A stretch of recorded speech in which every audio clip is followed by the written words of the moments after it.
Bonjour à tous, je vais vous parler aujourd'hui de la troisième loi de Kepler et plus exactement comment retrouver la troisième loi de Kepler dans cette capsule 2. Donc cette vidéo s'adresse à des élèves de terminale. Je vous propose de tout écrire comme je le fais. Il est très important que vous connaissiez la méthode, ce sont des questions très souvent posées au baccalauréat. Tout est à savoir parfaitement pour que vous maîtrisiez les questions que l'on va retrouver cette année dans les exercices. Donc on va commencer par évoquer déjà la méthode pour retrouver la troisième loi de Kepler dans le cadre d'un mouvement circulaire uniforme. Donc on va commencer par la méthode de résolution obligatoire à connaître. Donc la méthode est la suivante. Vous devez savoir définir le système. Vous devez ensuite définir le référentiel d'étude, supposé galiléen. Ensuite faire l'inventaire des forces.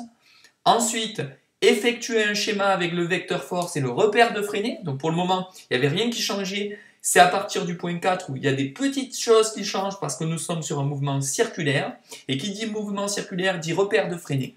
Ensuite, nous allons appliquer la deuxième loi de Newton et trouver le vecteur accélération. Ensuite, on va en déduire la vitesse en utilisant le vecteur accélération dans le repère de Freinet. Le point 7, c'est retrouver la vitesse grâce à la période. C'est une astuce que je vous donnerai pour mémoriser, astuce de 4e.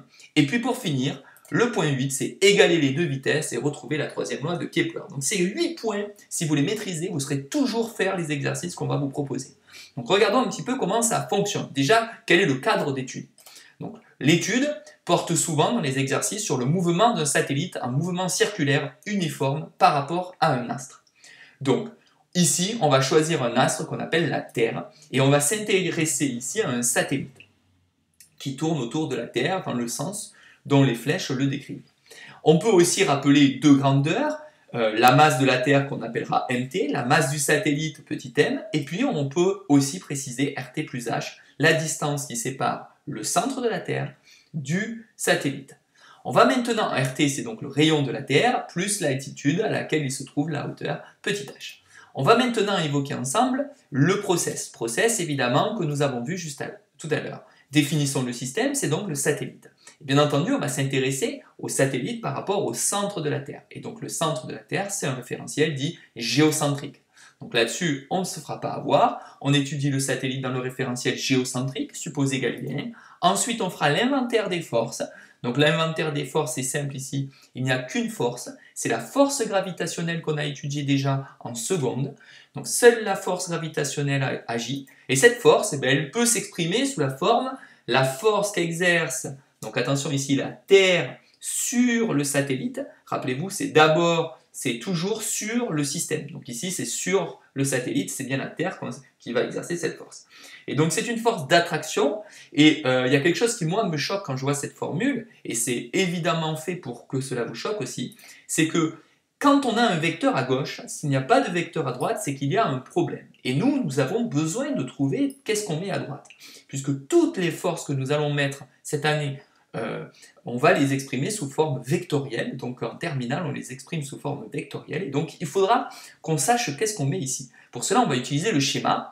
Donc il dépend du dessin du vecteur force. Donc forcément, on va revenir sur ce schéma que nous avons étudié bien entendu dans le passé. Donc c'est un schéma qu'il faut faire au compas, un tiers de page, et on représente en rouge la force qu'exerce la Terre sur le satellite, et cette force, c'est une force attractive. Mais vous le savez, ce mouvement est circulaire, et donc nous devons, à chaque fois que nous avons un mouvement circulaire, utiliser le repère de Freinet. Donc on représente le repère de Freinet. Ce repère de Freinet, je rappelle qu'il a deux vecteurs unitaires, une que l'on appelle la normale, qui est toujours perpendiculaire à la trajectoire, et t tangent à la trajectoire, qu'on appelle le vecteur unitaire t.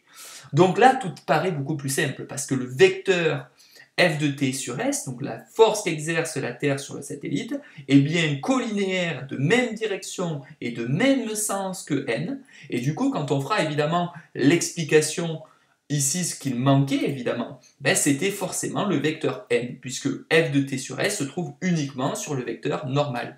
Et on a mis un signe plus ici, parce qu'on a dit qu'ils étaient de même sens.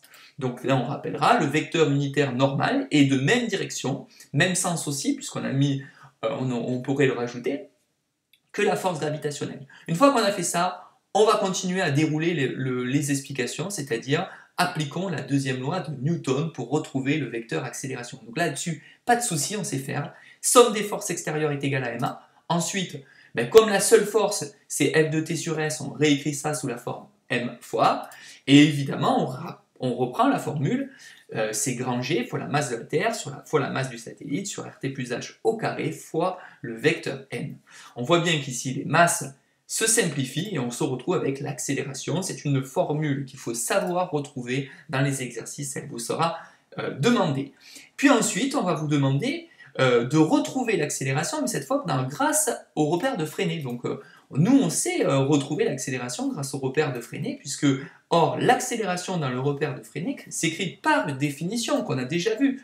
L'accélération s'écrit dans le repère de Freinet comme deux coordonnées, l'accélération normale qui est égale à v carré sur r, l'accélération tangentielle qui est égale à dv sur dt, qu'on peut aussi réécrire sous la forme a égale v carré sur n plus dv sur dt t. Donc ça, c'est très important à savoir.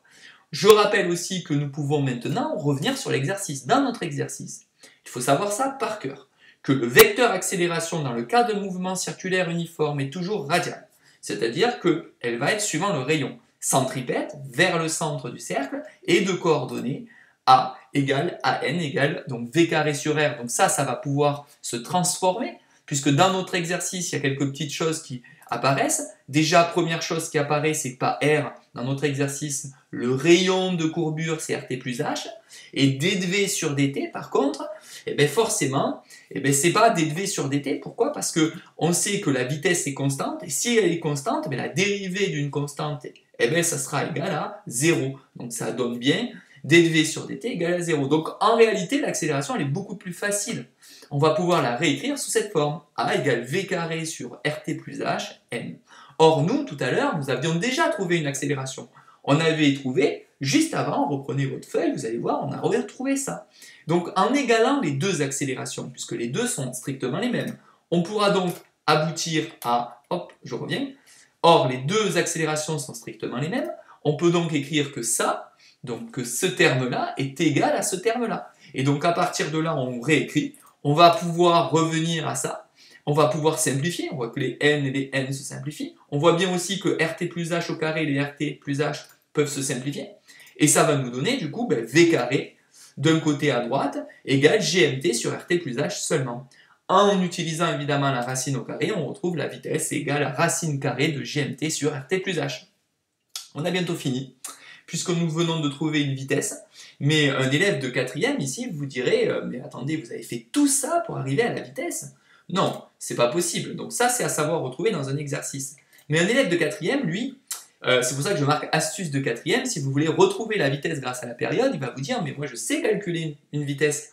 Donc c'est censé vous permettre de retrouver la vitesse par la période. Cette astuce de 4e, je le fais exprès, c'est un 4e raisonnerait de la manière suivante. Distance parcourue, alors il faut corriger là, il n'y a pas de C, hein. Distance parcourue par le satellite pour faire un tour, temps mis pour faire un tour. Et ça, on sait comment ça se réécrit, ça se réécrit sous cette forme. Hein. La distance parcourue par le satellite, c'est le périmètre.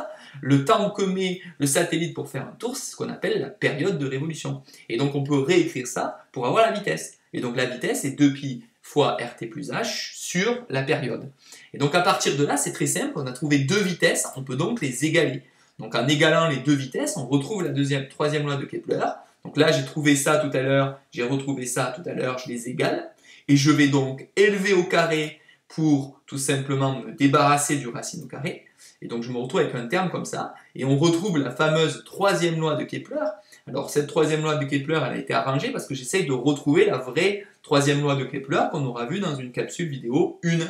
Et donc ce t carré sur a au cube, on revoit bien que c'est t carré sur a au cube, ici c'est rt plus h au cube, et bien c'est bien égal à 4π carré sur gm astre, ici l'astre évidemment, c'était la Terre, et c'est égal à constante. Donc on reconnaît ici que petit a ici c'est le demi-grand axe de l'ellipse, et bien forcément pour un cercle, qui est une ellipse, particulière certes, mais c'est un cercle, ben le demi-grand axe serait rien d'autre que le rayon ici, rt plus h.